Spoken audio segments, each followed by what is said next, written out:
Disclaimer.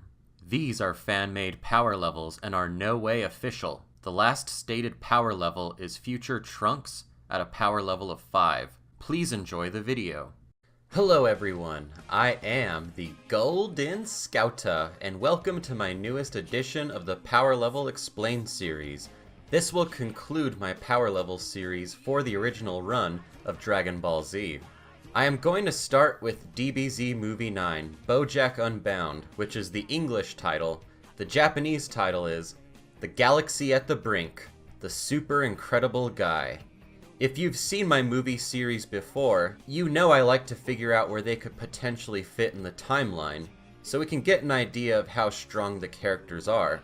There isn't too much you need to investigate, because this movie obviously takes place not long after the Cell games, since Goku is dead, future Trunks is still around, and there is no mention of Chi-Chi being pregnant with Goten.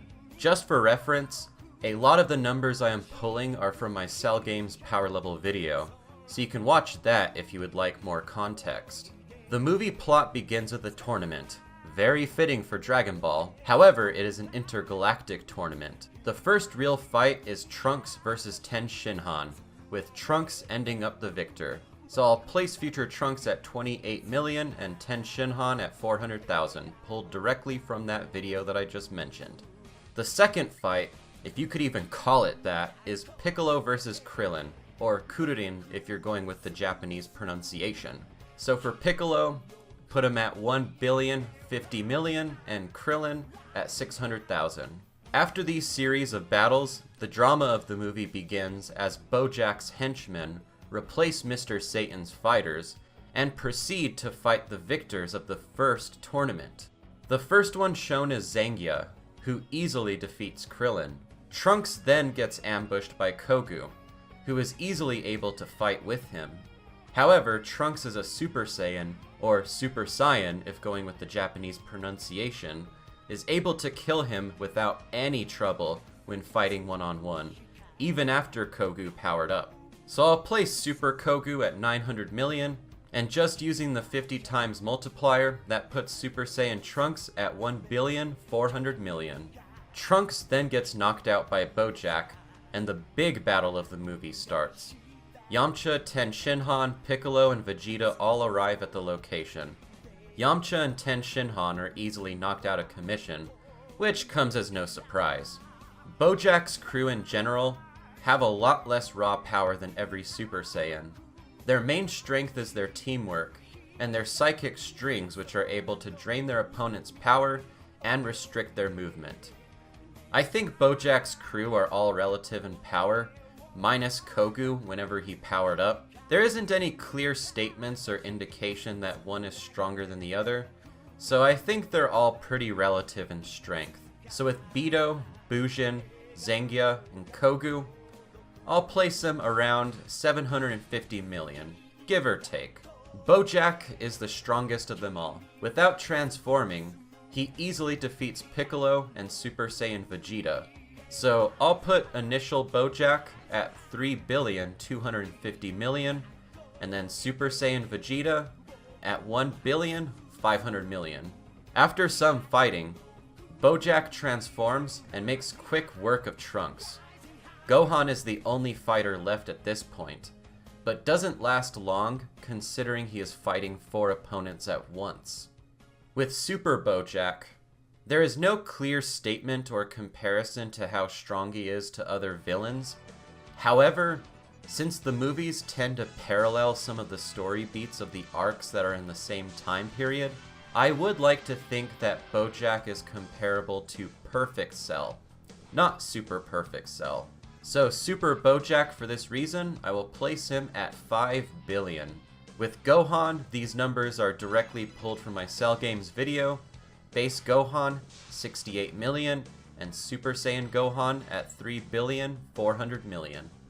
When it seems like Bojack is going to be victorious, Goku teleports to the battlefield to save Gohan and gives him a quick pep talk before returning to the afterlife. Gohan then goes Super Saiyan 2, and is able to resist the psychic threads with his raw power, and kills Beidou and Bujin with enough force to disintegrate them.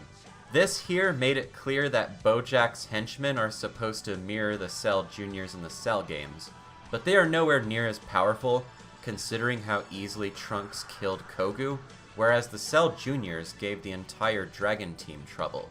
Bojack then kills Zangia by shooting a blast through her to hit Gohan, which Gohan is completely unaffected by. I think Gohan was able to tap into all of his rage-boosted Super Saiyan 2 power in this fight, since it is very similar to the Gohan vs. Cell fight, except Gohan learned his lesson and doesn't mess around this time. So for Super Saiyan 2 Gohan with the rage boost, I will place him at 8,500,000,000. Bojack is clearly no match for Gohan, and charges his Galactic Buster as a last resort. However, Gohan's Super Kamehameha is more than enough to swiftly cancel it out, and he is able to land a finishing blow. So for the Galactic Buster and the Kamehameha, I will put them at 10 billion and 15 billion respectively. Now it is time to move on to DBZ Movie 12, Fusion Reborn, the English title, or The Rebirth of Fusion, Goku and Vegeta. To me, this movie takes place in an alternate timeline where Gotenks killed the Fat Majin Buu.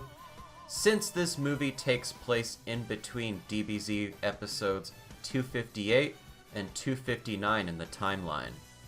There is also the fact Vegeta and Goku are both dead, and Goku stating that nobody has pushed him to SS3 besides Majin Buu.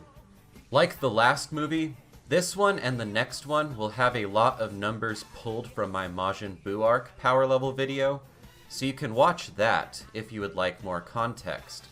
I am going to focus solely on the fight with Janenba, as I don't think it's really worth going into the subplot with all the past villains coming back.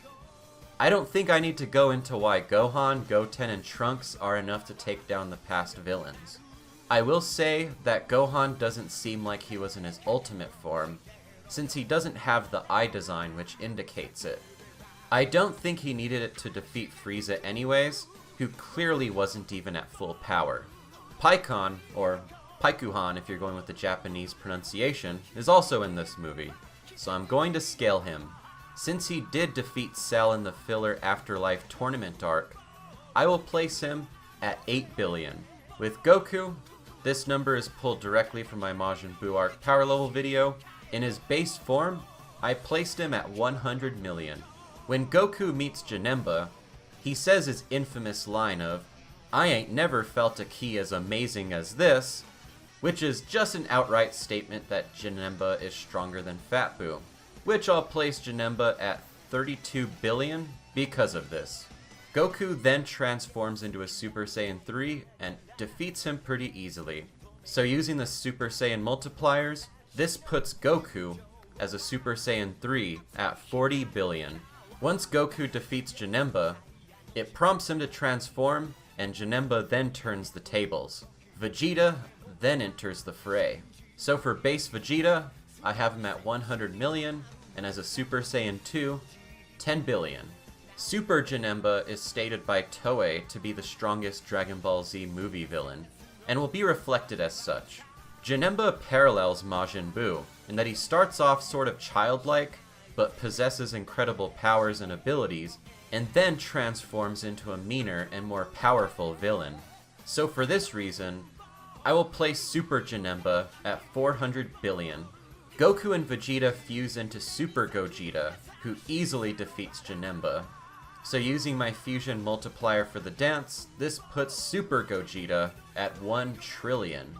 So for those of you who want to know how strong I think Veku or any failed fusion is, I think their combined powers being divided by 100 instead of multiplied works fine.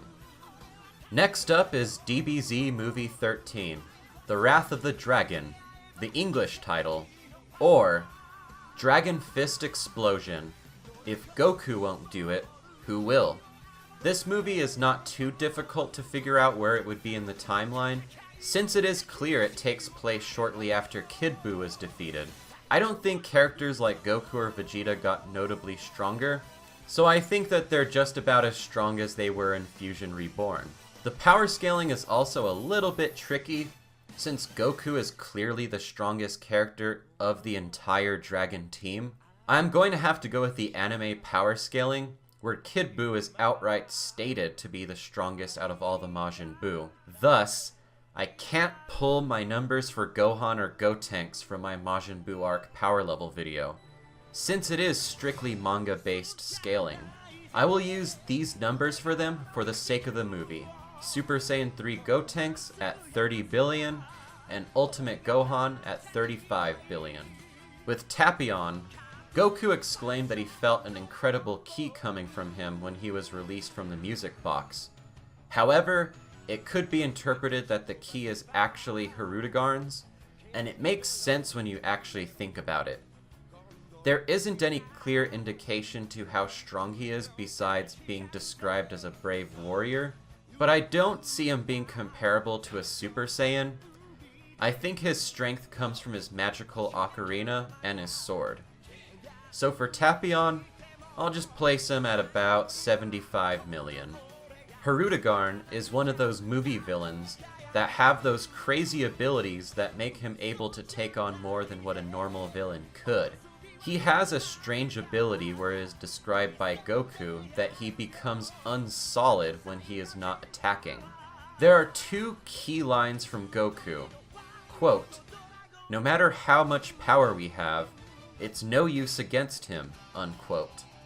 And, quote, "I can only beat him during the instant he becomes solid as he attacks," unquote.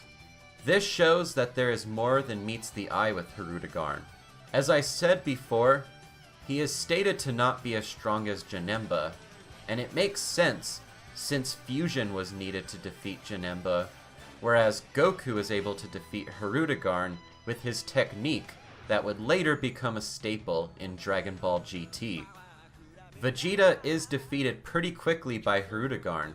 However, Gohan and Gotenks were able to handle Hirudegarn prior to him emerging from his cocoon, and then they both got instantly smacked down once he was at full power. So I will place initial Hirudegarn at 25 billion, and whenever he's at full power, at 50 billion.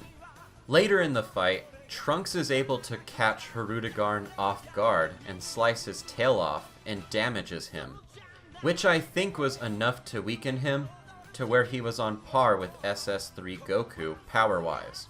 With Goku's Dragon Fist attack that defeated Hirudegarn, I will place it at 80 billion. So, that concludes my power level series for the original run of Dragon Ball Z.